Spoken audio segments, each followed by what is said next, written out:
இந்த கார் வழங்குறது அப்படிங்கிற ஒரு அறிவிப்பு வந்து முதல்வர் வெளியிட்டிருந்தார் இல்லையா, அதை பற்றினதான் ஒரு காரசார விவாதம் நடந்தது.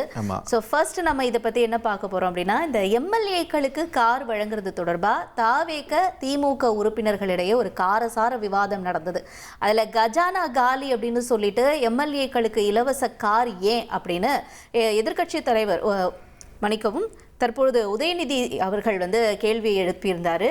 அதே போல திமுகவினுடைய 59 எம்எல்ஏக்களுக்கு கார் தேவையில்லை அப்படின்னும் பேரவையில் எதிர்க்கட்சி தலைவர் உதயநிதி ஸ்டாலின் அவர்கள் சொல்லியிருந்தார். அவர் என்ன பேசினார் அப்படிங்கிறத நம்ம பார்த்துடலாமா? பொறுப்பேற்ற முதல் நாள்லேருந்து சொல்வது கஜானாவை தொடச்சி வச்சுட்டு போயிட்டாங்க, கஜானாவில் பணம் இல்லை என்பதுதான் தொடர்ந்து இவங்க வச்சிருக்கக்கூடிய குற்றச்சாட்டு. அது மட்டும் இல்லை, இவங்களோட தேர்தல் பிரச்சாரத்தில் இப்போ இருக்கக்கூடிய அமைச்சர்கள், சட்டமன்ற உறுப்பினர்கள், அவங்க இயக்கத்தை சேர்ந்தவங்க நிறைய பேர் சொல்லியிருக்கிறாங்க, தொடர்ந்து இலவசமாக கொடுக்குறீங்க, எல்லாத்தையும் இலவசமாக கொடுக்குறீங்கன்னு இவங்க குற்றம் சாட்டிட்டு இன்னைக்கு காரை இலவசமாக நீங்கள் கொடுக்குறீங்க. அது உங்கள் முதலமைச்சருடைய உரிமை. நாங்கள் எங்களுக்கு கார் தேவையில்லை, எங்களுடைய திராவிட முன்னேற்ற கழக உறுப்பினருக்கு கார் தேவையில்லை. யார் யாருக்கு கார் வேணுமோ நீங்கள் வாங்கிக்கோங்க. எங்களுடைய வேண்டுகோள் என்னன்னா, வேட்புமனு தாக்கல்ல நீங்க அஃபிடவிட்ல ஃபைல் பண்ணிருப்பீங்க, யார் யாருக்கு கார் இல்ல, எவ்வளவு சொத்து இருக்கு அப்படின்னு சொல்லியிருப்பீங்க. அதுக்கு தகுந்த மாதிரி அவங்களுடைய வசதி வாய்ப்புக்கு ஏற்ற மாதிரி கார் வாங்கி கொடுங்க என்பதுதான் எங்களுடைய சஜஷன். எம்எல்ஏக்களுக்கு கார் வழங்கப்படும்னு வெளியான ஒரு அறிவிப்பு, அதனை தொடர்ந்து ஒரு 6 கார்கள் இந்த மாடல் பார்க்கறதுக்காக அங்க சட்டமன்ற களத்துக்கு வந்து நின்னது. இது எல்லாமே வந்து நிறைய விவாத பொருளாக மாறி இருக்கிறது. குறிப்பாக ஏற்கனவே நாம் தமிழர் கட்சி ஒருங்கிணைப்பாளர் சீமான் கூட இதுக்கு கண்டனம் தெரிவிச்சிருந்தாரு. இந்த வகையில் இன்னைக்கு சட்டமன்றத்திலையும் அது எதிரொலிச்சது. எதிர்க்கட்சி தலைவர் பேசினதை பார்த்தோம். இதுக்கு பதில் கொடுத்திருக்காரு அமைச்சர் ஆதவ் அர்ஜுனா.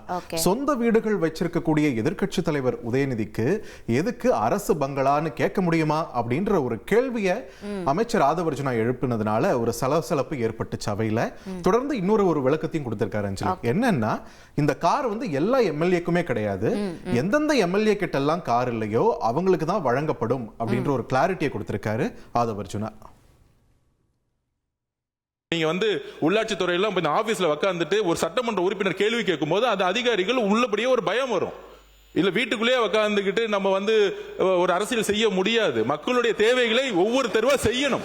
அதுக்குதான் இந்த இதை தவிர இது ஆடம்பரம் கிடையாது. எதிர்கட்சி தலைவருடைய நிலைப்பாடுல நாங்களும் இருக்கோம். யார் யாருக்கெல்லாம் கார் இருக்கு அவங்க ஆட்டோமேட்டிக்கா யாரும் அப்ளை பண்ண போறது இல்லை. ஆனா ஒரு முதலமைச்சருடைய அறிவிப்பு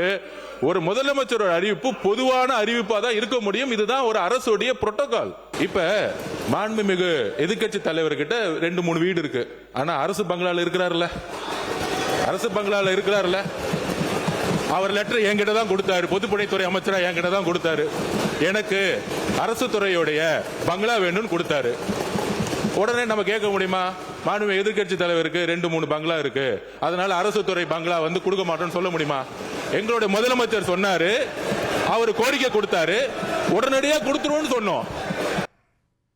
ஓகே, ஸோ ஆதவ் அர்ஜுனா அவர்களுடைய கேள்வி இருந்தது இல்லையா, அந்த அரசு பங்களா வந்து கேட்டிருந்தாங்கன்ட்டு.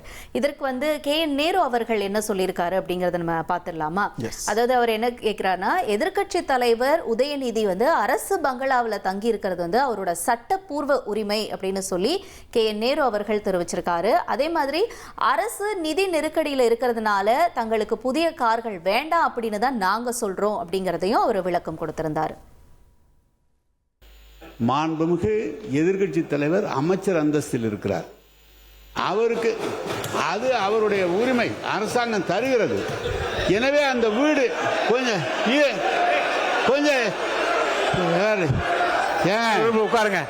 உட்காருங்க. எனவே அவர் அந்த அரசாங்க வீட்டில் இருந்து பணியை கவனிக்க வேண்டும் என்பதற்காக அந்த வீட்டை கேட்டு வாங்கியிருக்கிறார். ஆனால் நான் கொஞ்சம் இருங்க, பேசி முடிக்கட்டும். நான் சொல்றேன் நீங்க பேசுங்க. நாங்க கார் வேணான்னு தானே சொல்றோம். உங்கள்கிட்ட வேணும் நான் கேட்கிறேன்.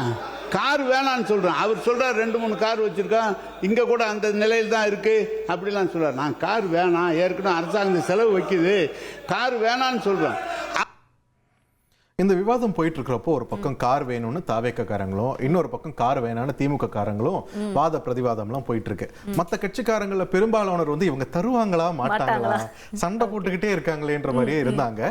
பட் இது சம்பந்தமா ஆதவர்ஜுனா அவர்கள் பேசின போது எல்லார்கிட்டையும் கார் இருக்குன்னு நம்ம எப்படி பார்க்க முடியும்? கம்யூனிஸ்ட் மற்றும் விடுதலை சிறுத்தைகள் கட்சியை சேர்ந்த எம்எல்ஏக்களுக்கு அவங்க கிட்ட கார் இல்ல அப்படின்ற ஒரு விஷயத்தை ஆதவர்ஜுனா பதிவு பண்ணி, கார்ன்றது ஆடம்பரம் கிடையாதுங்க, எம்எல்ஏக்கள் வந்து மக்களை சந்திக்கிறதுக்கான ஒரு தேவை அப்படின்னு சொன்னாரு. அதே மாதிரி கார் இருக்கக்கூடிய தாவேக எம்எல்ஏக்கள் யாரும் விண்ணப்பிக்க மாட்டாங்க அப்படின்ற ஒரு உறுதியையும் அமைச்சர் ஆதவர்ஜுனா கொடுத்திருக்காரு.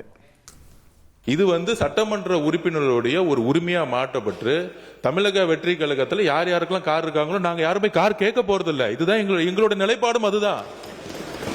இதுதான் எங்களோட நிலைப்பாடும். எங்க கிட்ட 2-3 கார் இருக்கு, நாங்க போய் சட்டமன்ற உறுப்பினர் கார் கேட்க போறது இல்ல. சொந்த வீடு இல்லாதவங்க இருக்காங்க, கார் இல்லாம இருக்காங்க. அது மாதிரி மற்ற கட்சிகளையும், தாவேகா மட்டும் இல்ல, எல்லா கட்சியும், கம்யூனிஸ்ட் தோழர்கள் அங்க இருந்து வராங்க. அண்ணன் மாரிமுத்து அண்ணன் கிட்ட கார் கிடையாது. இதுதான் கம்யூனிஸ்ட் தோழர்களுடைய நிலைப்பாடு.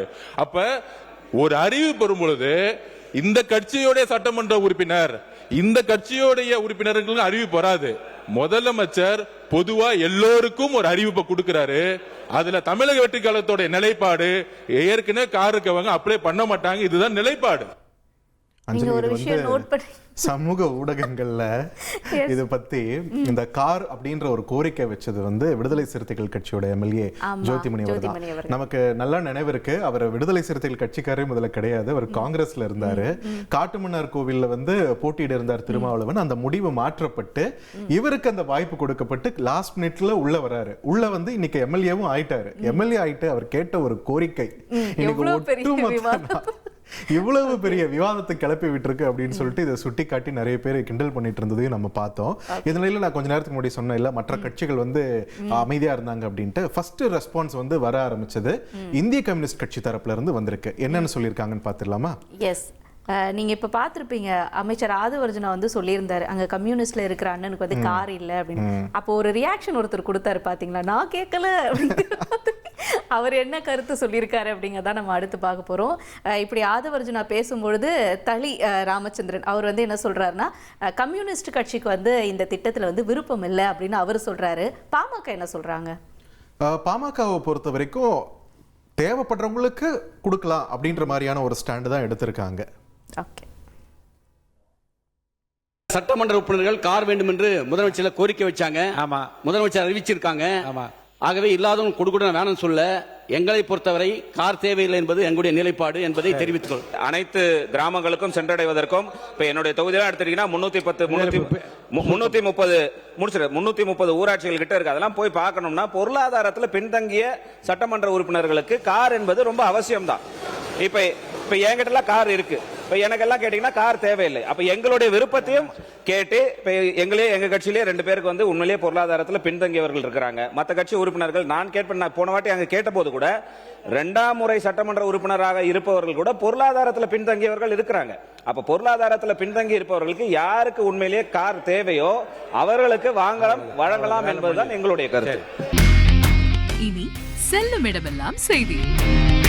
தந்தை டிவியின் வாட்ஸ்அப் சேனலை ஃபாலோ பண்ணினா செல்லருக்கும் இடமெல்லாம் செய்தி.